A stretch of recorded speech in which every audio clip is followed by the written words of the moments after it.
ఈ పెళ్లి ఎట్ట చెయ్యాలో ఏ నలుగు నీకు పెట్టాలో ఆ సుక్క నెట్ట సూపాలో ఆచారం లేని ఇల్లమ్మా జన్మంతా నీ గుడిలో వెలిగిన ఈ దీపం అడుగుతూ ఉన్నది ఒకే వరం ఆ తల్లికి ఐదో తనం గంగమ్మ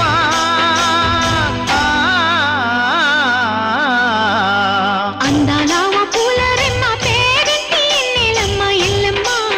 నీ పెళ్ళమ్మ అందాల పూల రెమ్మ పేరింటి ఎల్లమ్మ ఎల్లమ్మ నీ పెళ్ళమ్మ